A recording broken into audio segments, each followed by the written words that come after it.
I got to this point where I realized and was deeply numb. And the first indication of that numbness for me was in my relationship. And I was making love one day when I realized I couldn't feel anything at all. It felt like that conversation wasn't available in that time in my life, feeling like there's something so wrong with you that you don't want to share it. For me, if I could summarize Tantra in one word, it is acceptance. It is the acceptance of all threads of yourself. The parts that you really don't want to look at have a home in this path. It is the path of least repression. To me, when you say Tantra is acceptance of everything, the representation of these goddesses are a map of that back home. What does it look like to actually be in devotion to everything? Tantra is misunderstood. So in the West, it's the sex thing. And in the East, it's the black magic thing, because Tantra comes from the outskirts of society where it was built. And that's why the goddesses that you see in the Tantric tradition, particularly the Mahavidyas, they have skulls around their neck and blood dripping from their mouths and swords held in their hands.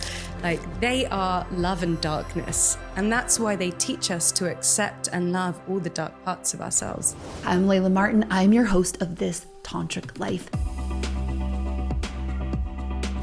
This podcast is for you to learn about and be able to use the incredibly powerful system of Tantra in your life. I have been teaching and studying classical and neo-Tantra for over 20 years. And when you apply that to sex, love, and relationships, as I love to do, you end up having conscious relationships, the deepest, most epic and magical sex, and the kind of intimacy that you get to be grateful for on your deathbed. Hi, and welcome to This Tantric Life. I am so excited to be seated here today with an amazing Tantra teacher. I came all the way to London to teach, but when I was coming to London, I was like, I can interview her, because I have felt that her unique approach of combining classical Tantra teachings and neo-Tantric teachings is so beautiful, so embodied, so rich, and offers so much that I have been so excited for her to come here and to have us be able to explore and articulate so much more of what this ancient and modern tradition is and how much it can impact us psychologically, spiritually, sexually, and sensually. Henneke is the founder of the School of Sensual Arts, which invites you to uplift blocks to deeper sensuality and intimacy so that you can experience more connection, aliveness, and joy in yourself, your relationships, and your life. She does this by creating experiences, community, and education based on authentic Tantra and yoga philosophy from her lineage, along with a unique blend of art and psychology to offer expression to all of the unspoken parts of ourselves which long to be known, heard, and accepted. As an Indigenous practitioner, she is also a thought leader on the topic of cultural appropriation of Tantra and yoga, and provides education on driving more cultural appreciation in the wellness world through her workshops, programs, and social media. Her book Sensual is being published by Hay House on the 21st of May of this year and is now available for pre-order anywhere that books are sold. Cute. Yeah. That was beautiful. What a beautiful way to open. Yeah, I love that. Thank you so much. Well, it's so lovely to have you here. You are actually one of the reasons why we were inspired to have a London shoot. Oh. Yes. Oh, that's so exciting. Thank you so much for reaching out. Yes.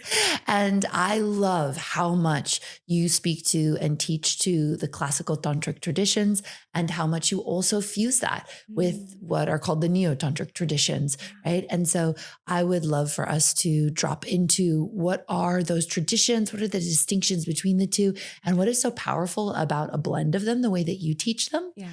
And I'd love to hear first, though, what got you into this? How did your life journey take you to this space as a teacher and a leader in this field? Yeah, thank you for asking that. So I'm a first generation British Indian woman. My father was a monk turned artist turned business person. So he has all these kind of threads in him, from spirituality to art. He told his father that he was going to study accountancy, the first person in his family to ever go and study at university, and he went and studied fine arts. So there's an element of rebellion, I think, running through my veins. So my mother is born in Uganda. She's Indian, and she's part of the wave of Indians who came over after the expulsion of Indians from Uganda to the UK. Why did they expel the Indians from Uganda? Oh, there was a leader there who had a dream that Indians were becoming too successful. So the next day he woke up and he was like, we don't want Indians in the country anymore. So that's why there's this huge wave of migrants to the UK, because at that time, both were English colonies. So yeah, so that's how I ended up here. And I grew up just outside of London in the countryside. And inside my home, there were lots of rituals. Like I lived with my grandmother as well. So our home was really infused with ritual, with festivals, with adoring the divine feminine. And then I would step outside and I would be in the countryside in London and grew up there and had my education there. And it felt like my life was constantly this kind of bridge between the East and the West, and kind of being able to explain why I was doing certain things at school. And then being able to explain to my family why I wanted to go to a house party on Friday night, and this kind of constant, inner translation that was kind of building from the youngest of ages within me. So everything was kind of okay growing up. And then at the age of 10 to 14, I experienced a series of losses. So 4 people from my close family died. And like many of us who have been through anything at a young age, or even as adults, where we can't quite comprehend what has happened, I went on to just live in my head. And I was very, very creative. I loved dancing when I was like a child. I was always very in my body. But after those 4 years, I went on to study law in English and in French. I don't know why. 2 languages, 2 countries, 2 systems, and really, really mastered the mind. Because I was so scared about what was in my heart. I was so scared about touching the sensations that were alive there. And then I was doing the job, ticking the boxes, living abroad. I was in China at that time, working for government. And I got to this point where I realized that I had ticked all the boxes and was deeply, not only unhappy, but numb. And the first indication of that numbness for me was in my relationship. And I was making love one day when I realized I couldn't feel anything at all. And I had absolutely no idea what the ingredients were to even make love, like it was a cake. And my cake was so stale. I realized I had completely disconnected, taught my body to disconnect for a period of a decade, I would say. And so I went on Google and the start of most trauma healing journeys. Yeah. And it's like, never Google your symptoms because you will die is the answer, right? So I went on Google and I typed in how to heal a numb vagina. And Cosmo came up and like 10 Kama Sutra positions came up. But there was something in me that realized like, it wasn't a change of underwear. It wasn't a quick fling to a new country. It wasn't these like things that I thought would help me with my sexuality. There was actually this whole ocean that I needed to look at. So I quit my job and I was already in China, right? So I started to learn with some teachers in Asia. And then I lived in India for a while and just took that time to really turn my own body back online. And I was having conversations with my friends at that time when I was in my law world. And it was met with such, when I started to talk about numbness and intimacy, it was really met with a lot of, I wasn't sure. It felt like that conversation wasn't available in that time in my life. And I think when you're a young girl talking about those topics, it came for me with this risk of either being perceived as too promiscuous or because of the numbness, feeling like there's something so wrong with you that you don't want to share it. So, so that sort of started this spark of this journey of how do I turn my body back online? And at that time, it really was just about my pelvis. I was like, am I going to be like this forever? Because it really does feel like forever when you're in it. And then slowly, as I started to come in contact with the teachings of Tantra, I realized that so much of what I was learning is what I had been seeing growing up in terms of the classical Tantra. And all these like bridges started to draw from that culture into like what I had seen. And yeah, so many sparks were flying, not only in my body, but I started writing a blog about what I was finding just to open up the conversations and realize that there were other people who were also feeling like they had never felt their spark, they had lost it, or they wanted to ignite it a little further. So that's sort of how my journey moved from, losing my own spark, finding the tools to reignite it, and then eventually sharing it now at the School of Sensual Arts.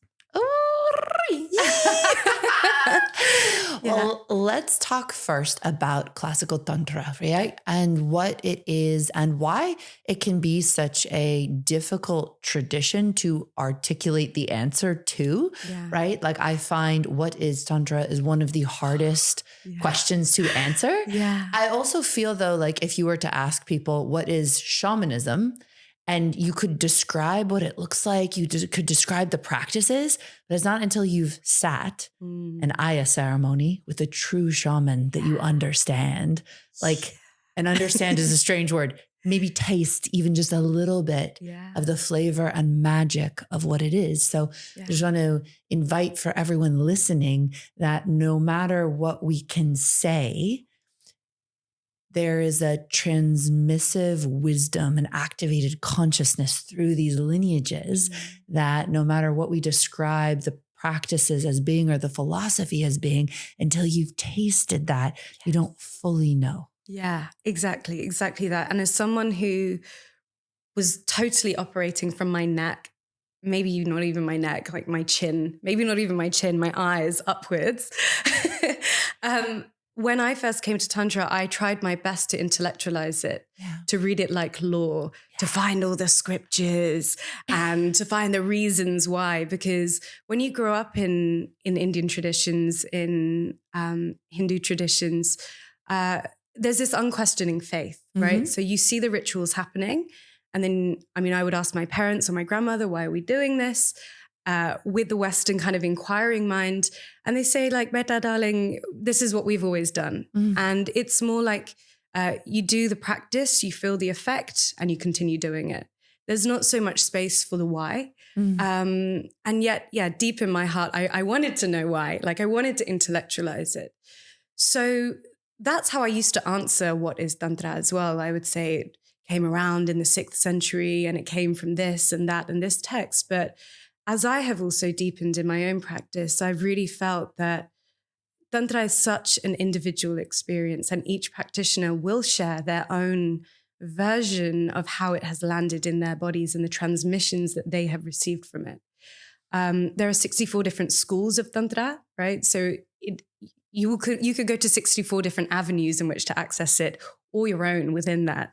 And for me, Tantra is really this path of dissolving separation. And for me, if I could summarize Tantra in one word, it is acceptance. It is the acceptance of all threads of yourself, the parts that you really don't want to look at have a home in this path. It is the path of least repression. And for me, I find such comfort in that because I think when you start to open into the spiritual journey, and I did this too, because my first kind of walk into kind of learning was the 200-hour training, like most of us, do the 200-hour yoga teacher stuff. So through the yoga teacher training, as many of us go through and we kind of open up into the path of spirituality, whether it's to become a teacher or to deepen in our own practice, the yogic path is kind of like the father, right? It's like the father of the Eastern spiritual practices. And there's a lot of do's and don'ts. And I began to apply a lot of the do's and don'ts into my own life. And it actually, for me, in those years where I was practicing that, it created more separation for me. More, this part of me is wrong and I can't do this. More, I should be doing this because it's the right thing to do. And actually, when then I studied further and I kind of deepened in my study of Tantra, it dissolved that. It dissolved right and wrong. It dissolved good and bad. It dissolved what I thought I should be doing. And it just led to that weaving together of just accepting things as they are. And I love the reality of that. I love the reality of that. And just the deep freedom that it gives each individual to take their own life exactly as it is and make it a spiritual path. I'm here to let you know that if you want to stay connected to my teachings and if you want to support this podcast, the best way to do it is to sign up for my email list. Email list sounds old school, and yet it is where I share my most intimate teachings, the path, process, heartbreak, and triumph of my life, and so much of the content that I make for you on a regular basis. So the way you get on the email list is by heading over to laylamartin.com, put your email address into any of the boxes. You can also sign up for cool practices like sex magic or energy orgasm, totally free. Heading on over to laylamartin.com, signing up with your email address. This supports the podcast. It supports this entire work and is the number one way for you to receive the highest teachings of this path. One of the things that I have loved so deeply about the Indian tantric tradition, and for those of you listening, when you hear us say tantra, and Henika obviously does it with incredible skill, because this is a Sanskrit word, and so the is like a long so tantra is the proper way to say it, and then obviously in America we have butchered it, and it sounds like tantra. So the correct way to say it is with the long just for people listening, why maybe they've never heard it pronounce that word, but pronounce that way before. And as you can hear, I aim to hit with the proper Sanskrit pronunciation, and then sometimes my Americanism just gets in there. Yeah, I mean, the same happens for me, constantly switching between languages. Yeah. Totally. So one of the things that I have loved so deeply about the Indian tradition, and specifically the goddesses, right? And there's so many goddesses in the Indian tradition. I can speak to the Mahavidyas specifically, right? These 10 wisdom goddesses, which represent all of Shakti, right? The full expression of goddess consciousness. Yeah. And what is so beautiful as someone who was raised Catholic, right? Where not only, it was funny, I remember being I grew up in Peachtree City, Georgia for a couple of formative years. And I remember being at my best friend's house at the time, and her mother, right? I was probably like 8 years old.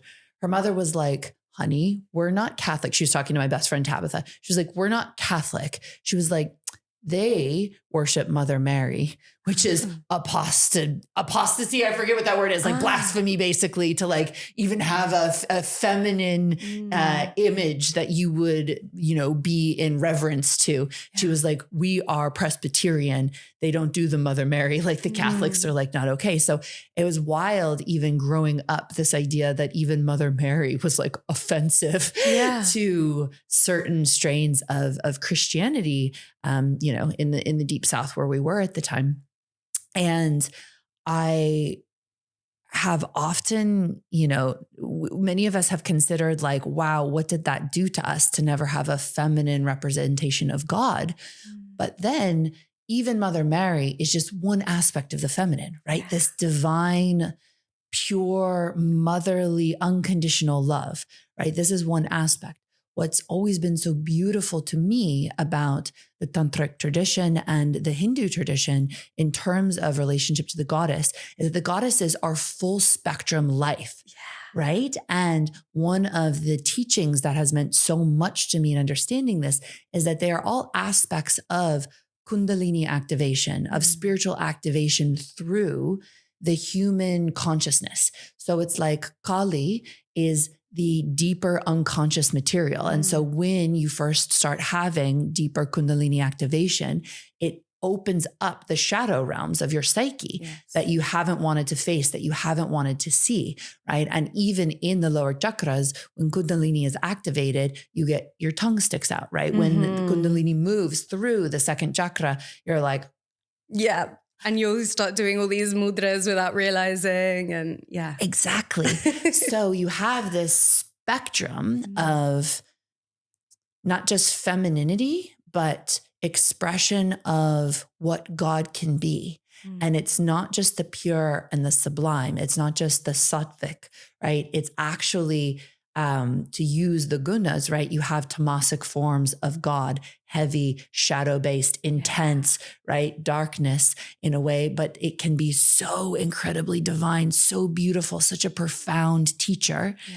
Rajas, power, fire, right? More Durga energies of just like, boom. Mm-hmm. And then you have Sattvic, which is more pure, more sublime, more Sarasvati, right? Kind of energies. And one of the things that is so profound to me in these teachings is that to be truly spiritual is to feel God in all of that. Right? It's in the Bhagavad Gita, right? Like spirituality is not just to worship the sattvic, it's to worship all flavors of life, all flavors of experience, and like bless the sacred Indian traditions for maintaining that wisdom and bringing it through the generations. Because to me, this split in the Judeo-Christian religions that said God is only light and only this one expression of celibacy or fasting or not drinking coffee or taking plant, like all these things, like that's the only place where there's holiness,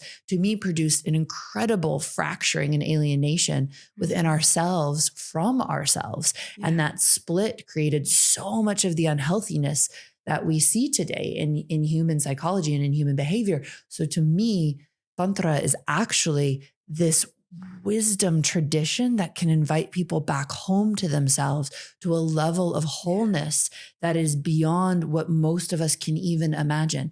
And as you alluded to, even in India itself, this tradition was lost, has been judged, that even in India, there's many spiritual teachings now of this is the good, the right way, the holy way. These things are bad, right? There's many patriarchal traditions. People also, from outside of India can forget that there was waves of colonialism, right? Which also impacted Indians' own ability to practice their spiritual traditions, to connect with the truth of Tantra itself. And so it's so complicated to even find a living tradition of Tantra in India, right? Like of the true, deep, ancient practices, because it's also Indian culture has been impacted by these ideas as well of like, this is good, this is bad, this is God, this is not. And so to feel this return of these teachings and to feel your embodiment of them is so sacred, so powerful. Thank you. Thank you so much. And Tantra is misunderstood across the board, across the world, right? So in the West, it's the sex thing. And in the East, it's the black magic thing, because Tantra comes from the outskirts of society where it was built. And that's why the goddesses that you see in the Tantric tradition, particularly the Mahavidyas, they are not, when you think of goddess, you think this like ethereal, light, love, angelic kind of goddess. But the Tantric Mahavidya goddesses are not that. They have skulls around their neck and blood dripping from their mouths and swords held in their hands. Like they are love and darkness. And that's why they teach us to accept and love all the dark parts of ourselves. Within the Mahavidyas themselves, there are goddesses for embracing aging and being a widow. Yeah. There are goddesses for sex. She has a decapitated head through which her Kundalini energy is flowing through her neck and feeding all those who are around her. Chinnamasta, she's actually holding her head that she's chopped off, and she's drinking the fount of blood coming out of her neck, and she's drinking it with her own head. And it's a representation of a willingness to chop off your ego so that you can drink the true gift of Shakti. Yeah, exactly. And then, Kali is the more known goddess, and she's standing upon Shiv, like she's standing upon this corpse figure. And to me, that corpse figure really represents the witnessing, the being able to hold the storm and the darkness. And I feel like just bringing consciousness, just being able to see and meet our darkness is one of the most profound and healing things. And that is why Tantra, even though it is an age-old tradition, is still so relevant today. Yeah.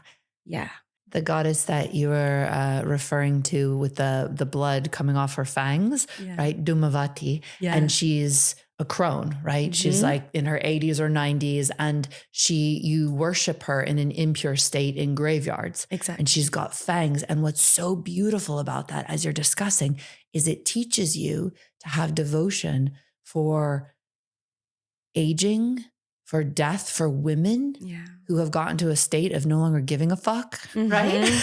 Yep. Like, I'm going to hang out in a graveyard. Like, I'm done serving society. I'm done listening to anybody else. Like, I'm chilling with the skulls, right? Yeah. And what that does to us to get out of this idea that, oh, we only worship like the most beautiful with the perfect breasts, wearing like, you know, either the most elegant sari or like Venus in the European traditions, right? It's like, that is one aspect of the expression of goddess. And if that's all we find ourselves devoted to, we will make ourselves sick.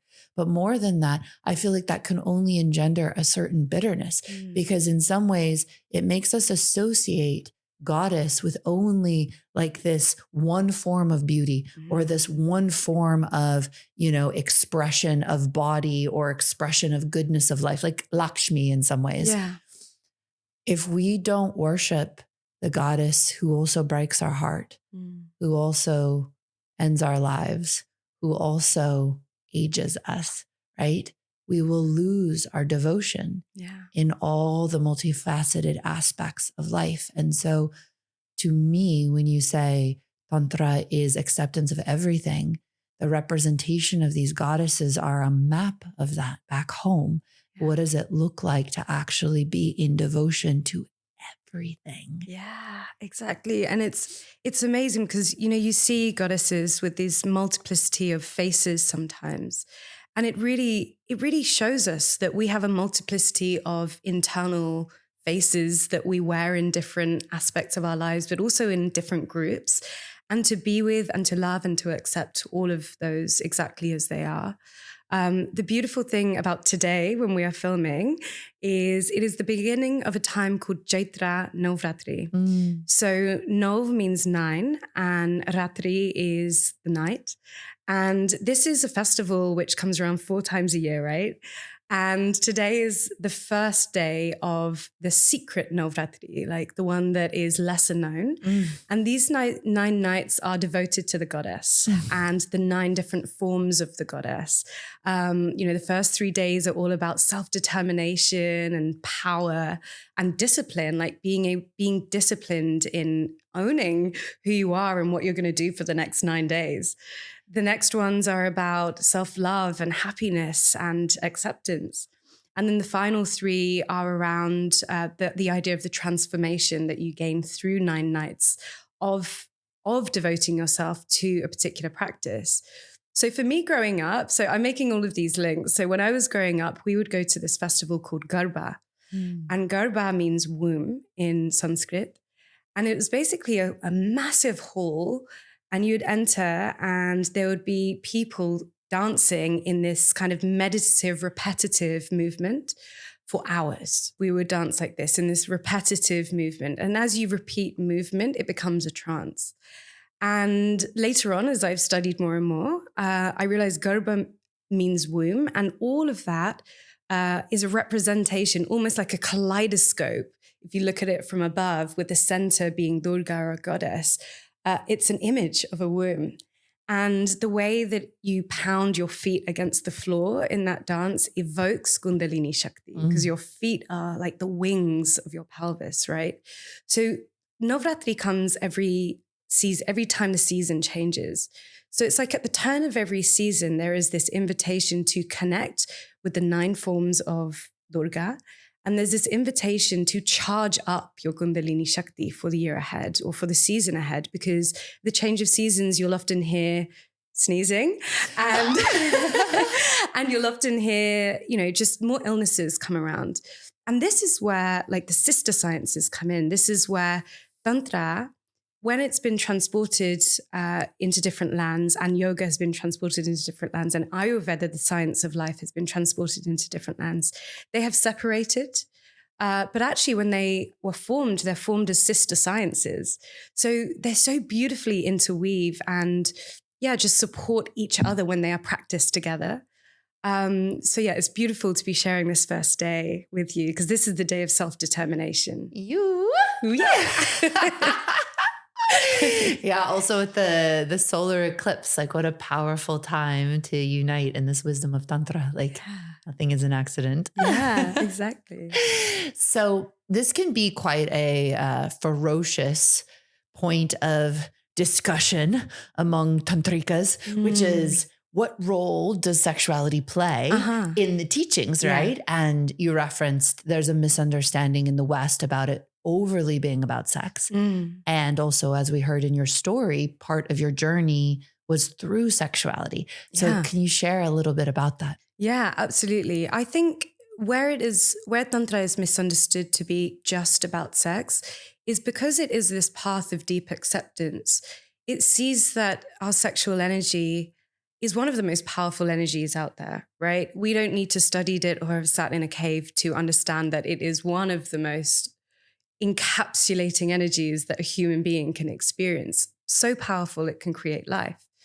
So the path says, instead of, if we don't want to procreate all the time, how else can we use this energy? Let's give people the practices that they can use to harness sexual energy, catch it on the sails, and to direct it into the places that they want to direct it. So direct it into your creativity, direct it into, your organs. When you move further east into Taoism, it's directing your Qing energy, right, into the different organs. How else can we use this energy other than to procreate? Now, I think because this is such an unheard of way of thinking for any spiritual path, and I think when colonialism entered India, this is seen as like witchcraft. This is seen as something so weird and unusual and strange that it actually had to go quite underground. Yet this is the same way that yoga has been kind of cherry-picked as stretching, but we're now starting to understand it's more than stretching. I think the same way Tantra has been cherry-picked as just the sexual part. And the sexual practices are incredible, and I myself came to Tantra seeking that. So I deeply admire and love the Neo-Tantra practices as well, because I don't believe that any tradition can survive if it tries to stay the way that it was when it arrived. Traditions evolve, and that's how they still exist, right? They evolve according to the yug, like the time of life, the time of the world that we are sitting in. And Tantra has found this way to evolve with the spiritual practices. Something that I find is that the sexual practices are a way of they're a way of understanding our own energy, and on the end of our sexual practices, they're a way of reaching a type of consciousness. And sometimes I think that that kind of end state, that ananda, that union, that dissolving of separation is lost, where we're sometimes lost in just the practices. And Tantra itself is like an instrument of expansion, right? So a technique. So a technique is used for a period of time, and then when you find what you need to find through it, you release it. So yeah, I think there is still some misunderstanding around Tantra, around it not just being a sex cult thing, and about it actually being this deep spiritual path. And I think sometimes people are scared to come to Tantra because they think it is just a sex thing. And it is that. And it is also a spiritual path of deep acceptance. So that's where I think that's where I sit with that at the moment. I really want to share all aspects of the path. And I think different aspects will invite in different parts of society as well. And that's why I love the fusion of the classical Tantra with the Neo-Tantra practices, because they are all evolutions of the same path. Yeah, I'm excited to take a moment and share with you about the Vita Coaching Certification. This program has been around for almost 10 years, and it is my highest offering. The sexual wellness industry is forecast to be a $125 billion industry by the year 2026. Why is this? because people are more ready than ever to express their sexuality and build deeply connected, meaningful relationships, and also, obviously, to have the most outrageous orgasms and erotic experiences of their lives. But most people are never taught how to do any of this, how to have extraordinary relationships, how to have the sex they really crave. They're looking for qualified, confident professionals to teach them. And my Vita Sex, Love, and Relationship Coaching Certification is a powerful 1-year professional certification that's helped more than 2,000 coaches make their way to becoming incredibly successful and highly paid sex, love, and relationship professionals. But this program doesn't just train you in every aspect of the coaching process so that you can build a successful online business. Vita Coaching will also walk you through the personal transformation of a lifetime, because the best coaches have done the work themselves. You'll discover so many transformative techniques like breathwork, meditation practices, self-pleasuring tools that you'll apply to your own life first, and then you'll use these same proven tools and techniques to get laser-focused results for your clients. We also hold an exclusive live embodiment retreat just for Vita Coaching students and alumni every year. In this retreat, you'll experience 7 days of live teaching with the Vita teachers and I, and really refine your skills as a sex, love, and relationship coach. So if you feel called to claim your spot in this multi-billion-dollar industry and transform not only your own life, but the life of so many others around the world, you can get on the wait list now at laylamartin.com/Vita waitlist.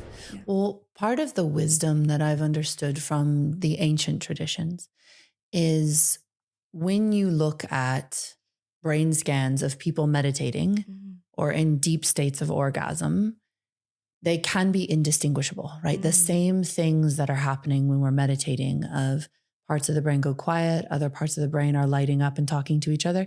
You see the same phenomenon in orgasm. And then we're also saying, like, you see that phenomenon when people are on plant medicines. You see that phenomenon when people are doing deep breath work, right?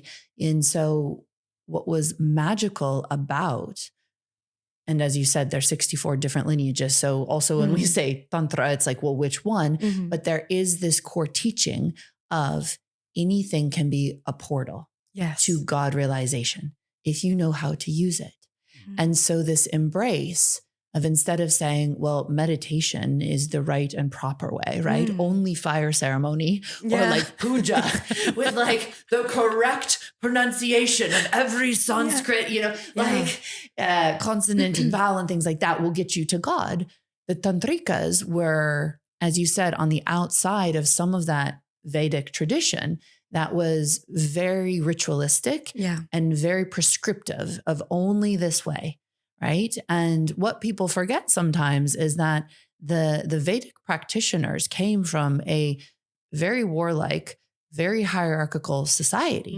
And so we can think sometimes just because something is ancient, it must hold all the wisdom. And if something is ancient, exactly as you're saying, it can have an incredible power to it. And it can also have incredible distortion to it. And to really understand Tantra is to also understand the spiritual environment that they were in. Where there was, this hierarchical state of Brahmins who were usually men at that time, who were performing rituals for everybody else. And the Tantrikas got to say, actually, you can be an untouchable, or you can be from the lower caste, or you can be a woman and you have just as much access to God. And you don't have to do just these elaborate rituals. You can do those, right? Because some of the traditions of Tantra have these elaborate rituals, right? More of the Sri Vidya traditions and things like that. But you can also be a householder and make love to God. You can dance to God. You can you can make music and get all the way to God, right? And so as you're saying, the Westerners came in, took a peek at that, and they were like, you can fuck your way to God? We were like, oh man, all this Christianity's just been so heavy. Like, somebody give me an excuse to fuck somebody, Because it's exciting. It's like, there is a path that this is normal. So of course there's that excitement around it. And I got so excited, I popped the flower off. I'm like, whoa. All right. That's the power of the Kundalini. Exactly. It's so beautiful, because actually that is that is the part that Tantra is working on now, the sexual repression, right? Yeah. Because if it is the path of deep acceptance, then we need to look at the polarity of what is not being accepted within our bodies and our psyches at the moment. And that is our sexual energy. And maybe in 1,000 years, there'll be something else that is deeply, deeply repressed. And then that will be the thing that Tantra uses its techniques to heal. Yes. It's beautiful to see it as this moving and warping tradition. And yeah, it's just really, it's really beautiful that it is making its way to different lands. I never want to gatekeep Tantra. And I have been a keyboard warrior. I'm going to put my hands up and say I have been a keyboard warrior.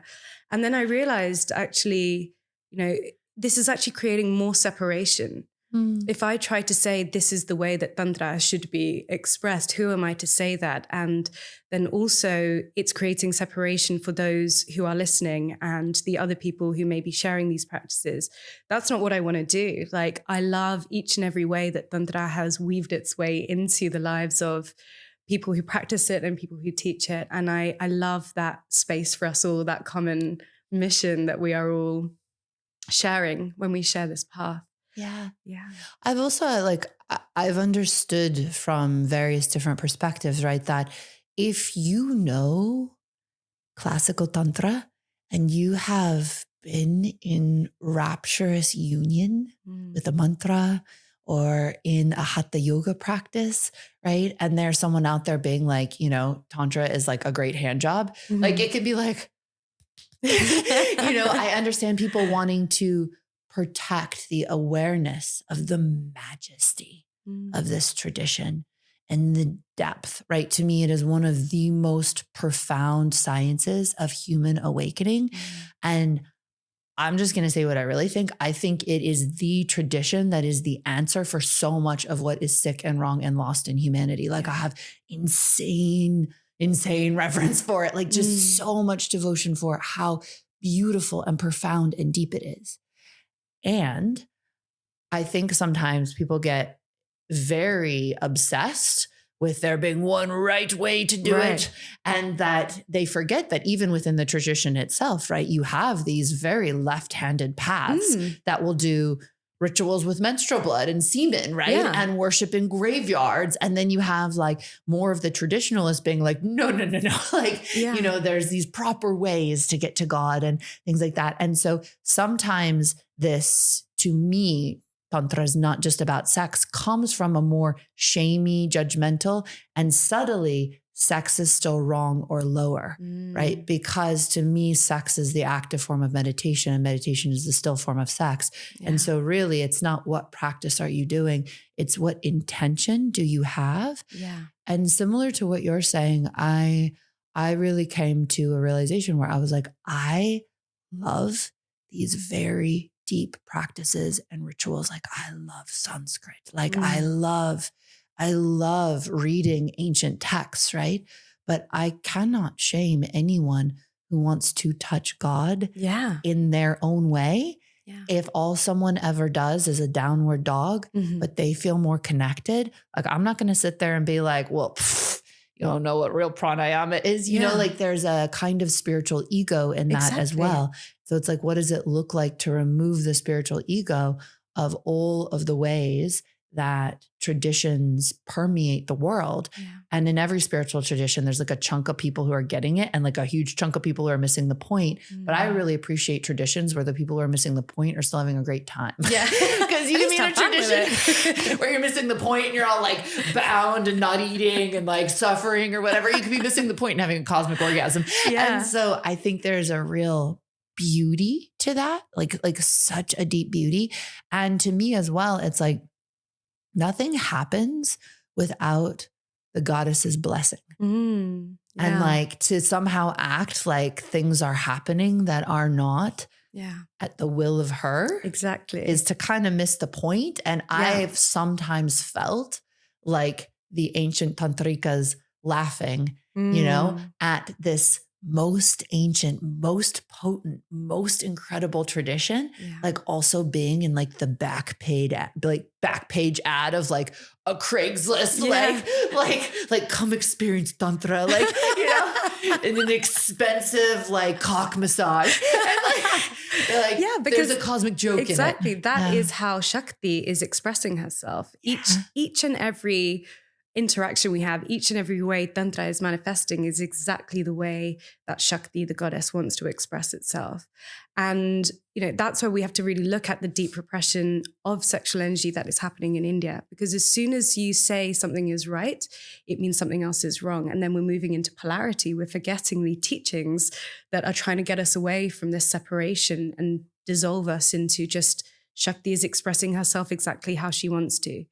And Shakti is everything. It is the wild storms and our anger. Shakti is this couch that we're sitting on. Shakti is our sexual energy. Shakti is that cock blowjob in the back page of an ad. It is everything. It is absolutely everything that is manifest. And, what I'm really trying to move through as well in the way that I share is actually this decolonizing. Colonization has finished.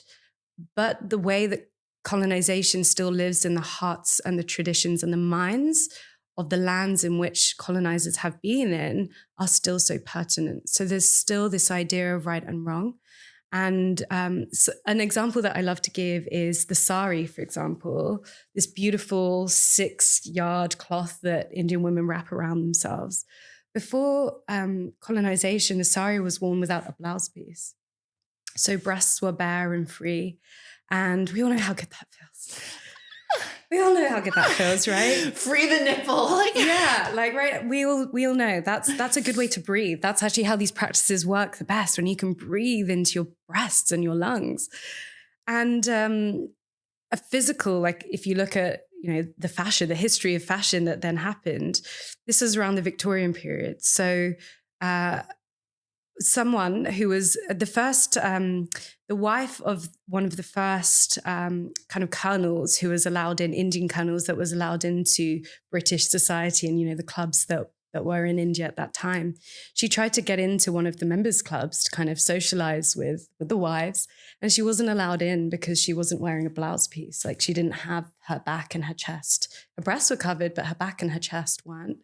So this is where the blouse piece came from. And now if you look at saris like this, you cannot wear a sari without a blouse piece. Like this is a staple piece. And it feels wrong to do it without. So we need to go back before. We need to go back before that. We need to look at the times when the temples that still exist today, which are covered in naked women, asparas, beautiful dakinis, sexual positions. We need to go back and look at what was happening then. And we need to look at the temple dances that were there. We need to look at the way that people, villages, society would go to the temples and receive the wisdom of a dance that was happening. And that dance could be sexual because that sexual energy was there to deliver a message. That's what we need to look and go back to. We need to stop arguing about what is right and wrong because we're missing the point of the teaching itself. Yeah.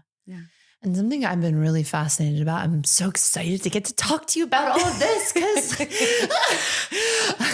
I'm like out there feeling all these things. And there's very few people in the world to have this level of conversation with. So thank you so much. To speak to you too. I've been really fascinated by this ancient strain of goddess worship in Anatolia, right? What would have been ancient Turkey. And this wild, ecstatic goddess. So she went by many names, but one of them is Kibeli. And you worshiped her through ecstatic practices, through emotional catharsis, through music, through rapture, right?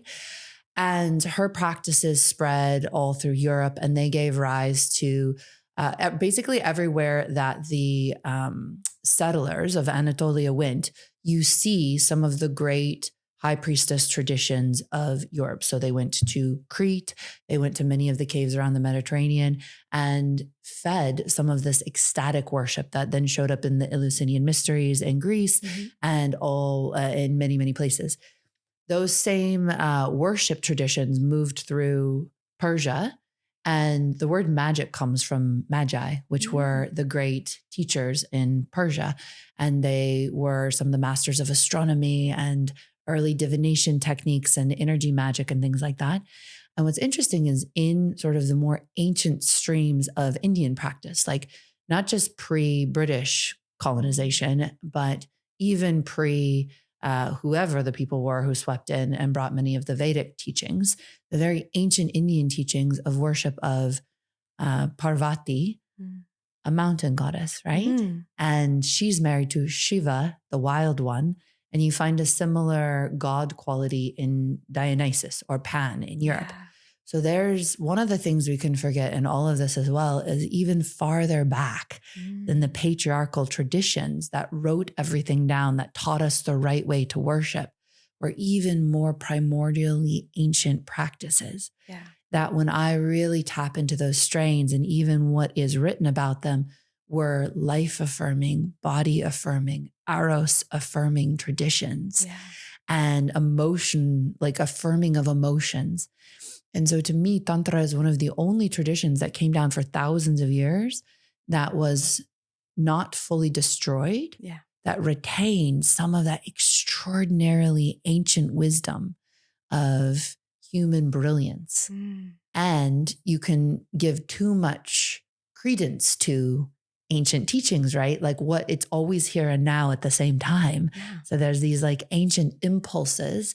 And then what does that mean here and now? The only thing that exists, right? Not to go looking into some imagined past, but to tap into what is available to us now.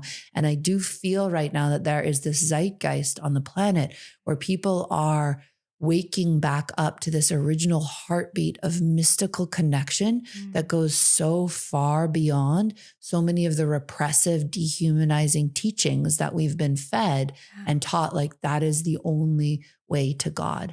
And this heartbeat is bringing us back to her, to all of it in a way that's far more liberated, far more free, but so like, it can sound to an unexperienced ear like weird or wild, but to me, what it is the deepest devotion because it's finding love for all that is, especially the places where it can be the hardest to know God. I'm going to be super real with you.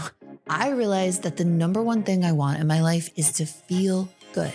Right? An amazingly happy life is built on feeling good inside of the nervous system. Those are some of the most challenging feeling states to achieve when we're being bombarded by emails and screen time and overwhelming to-do lists and career and family pressures. And to reset the nervous system to be in its natural state of pleasure and play, that's right, nature actually wanted us to feel pleasurable, playful, sensual. It takes work. Research has shown it can take up to 2 hours to switch from go mode to deep relaxation, where you want to connect and feel good. If you're like me and you don't have 2 hours at the end of the day to meditate, to do yoga, then supplements and plants can actually help your nervous system to feel the ways that you crave. If you're interested in supporting your nervous system to feel the way that you most desire to feel, then go ahead and check out our Mood line to shop the entire Mood product line and unlock the pleasure you crave. Yeah, I hear you so much with this. And I think we've used the word God and goddess so much in this conversation that I want to take a moment to pause and reflect on what that means to me in the tantric tradition, because I was sitting with a Buddhist monk, and this is the moment that I realized this, that the goddesses are not something outside of yourself. It's like when you sit in front of a deity, a sculpture, a yantra, a geometrical diagram, if you sit in front of a sunset, if you sit in front of a lake, if I sit in front of Layla, then these are all reflections of the goddess inside of myself. With the goddess, there is no hierarchy. I am not below Shakti. I'm not below a goddess. She doesn't have anything other than what is already within me. What the goddesses really represent are catalysts of realization that reflect back into ourselves. And that's why we kind of hang out with goddesses. It's like you're the product of the 5 people you spend the most time with, right? So why not make one of those goddess Kali, right? Why not make one of those Saraswati and tap into our creativity? Make those your girlfriends. And that's how we kind of bring them into and weave them into our lives, because their energies are so powerful and so vibrant. And I love what you're saying about like looking further back, because I think Tantra exists on all the lands. It's just called something different in all of the lands, because Tantra looks at the elements, it looks at the senses, it looks at all of the things which make us animals and humans, and it asks us to connect back to that self. It looks at all of these in the puja, in the worship, right? It says, bring earth, bring wind, bring fire, and remember what you are made of. Remember what your cells and your body is made of. This is what makes it not a religion. This is what makes it a mystical path. This is what unites it with the other mystical paths around the world. I love, for example, in Judaism, there's the Kabbalah. In Islam, there's Sufism. In Hinduism, there's Tantra. There's all of these mystical paths that really unite. And you'll see very common threads between them. You'll see the beautiful poetry of Rumi. You'll see the swirling and the dancing. Like each of these expressions, like dancing is your way to God, sex is your way to God, singing is your way to God, art is your way to God.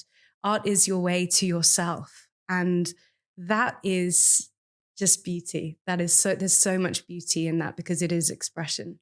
Yes. And that is one of the deepest gifts that Tantra gave to me, is having been raised Catholic. Yeah. Right? Like I was this like wretched, sinful creature of original sin who had to like beg God's forgiveness and, get through this wretched reality and hope that one day I might be good enough to make my way to heaven, right? To teach that to people, right? That's got nothing to do with ancient Christ consciousness of eternal love, right? That is teaching us spiritual unworthiness to a level that I cannot comprehend. And the illness of that, like it poisoned white people and then they went and fucked up the rest of the world, right? Like because of that way of relating to God, in my opinion. And what Tantra brought me back to was original beauty, right? The Indian traditions, like they teach beauty as an aspect of the divine, like one of the fundamental properties, right? But that you're like begging God to allow you to be beautiful somehow, but that you are slowly remembering that you and Goddess were never separate, that you actually are that. And so to me, it was original beauty instead of original sin. And to have a spiritual misunderstanding of that depth and magnitude is mind-blowing. Yeah. But then again, it's a tantric teaching that brought me back home to even understanding that, because of the 5 powers of God, right? A Krama teaching, and that shows up. You have creation, maintenance, and destruction, which you see everywhere. But then you have 2 other powers, which are forgetting and remembering, or concealing and revealing, right? And so it's so powerful to remember that this is a power of Shakti to make us forget. To conceal our true nature. And so it's like, I can look at that tradition and become so enraged, or I can look at that tradition and realize that forgetting that deeply also allowed me to remember with a ferocity and beauty that I am eternally grateful for. So again, that's one of these teachings that helps me stay out of the perception that something is wrong and to remember that it is all her play. Exactly. That's exactly where I was going. I was going to say it's, when you sit in discussions around this, one of the questions that always comes up is, well, why? Like, why is she putting these masks up? Like, why am I suffering? Why is this happening? Why is this so goddamn hard? Yeah, exactly. And then like, I love one of the answers one of my teachers gave, which is, well, it's Leela. It's just play. She is playing. Yeah. And when you begin to see life as play, it really takes the pressure off of life. And it's like, again, acknowledging with Ayurveda that it's a season, it's a cycle. And as soon as the mask comes on, there'll be a time that it comes off. And kind of seeing which mask is she putting on for me today? I don't know. I don't know. Let's see how she wants to play with me today. Yeah. And there's such... I was going to say childishness, but not in an immature way, but there's such like returning to the inner child, isn't there, in that? Even like I came out of my house today and I caught my heel on my trousers and I fell flat on my face. And when you fall flat on your face as an adult, it's like really shocking. And then I just got up and I laughed. I laughed because I was like, I used to fall over so much as a child. Like, this is so normal. Why am I making such a big deal of this now? Like, as adults, we look up is, did anyone see me that I fell flat on my face with my umbrella? It was a movie like a scene out of a movie. But you just have to laugh. Like, I was getting ready to come here, this big, beautiful moment with you. And Shakti was like, no, you're just going to land on the pavement. And we have to just be able to laugh at moments like that and be humbled by them. Absolutely. Absolutely. So I would love for you to share with us more about your book, what it's all about, what we're going to get from reading it, where we can find it. Yeah, thank you so much. So we've hidden it for you behind this pillow. The big reveal. So yeah, this is Sensual. So Sensual is a book that invites us to connect more deeply, to express more freely, and to love more intimately. Yeah. And it goes through 3 parts. The first is unveiling our natural sensuality that lives within us. So like unraveling the parts around us that kind of cover up the innate sensuality that we are all born with. And by sensuality, I mean connecting to the senses, but I also mean connecting to the sensations. And I also mean connecting to our sexuality. I mean all of this, all enwrapped within this first part. The second part is going deeper into the blocks of sensuality. And this is really cultivated by not only my own journey, but also the thousands of people that have so courageously walked through the School of Sensual Arts and shown to me what the key blocks to sensuality are. These are your big things, like your traumas. These are things like shame. These are things like stress and anxiety. And here we unravel all of those things by understanding why they're there. We're not saying they're good or they're bad or they shouldn't exist, but we simply understand why are they there and how can I work with them in my journey to deeper sensuality. And then the final part is really looking at, of course, there is a chapter on sensuality in the bedroom.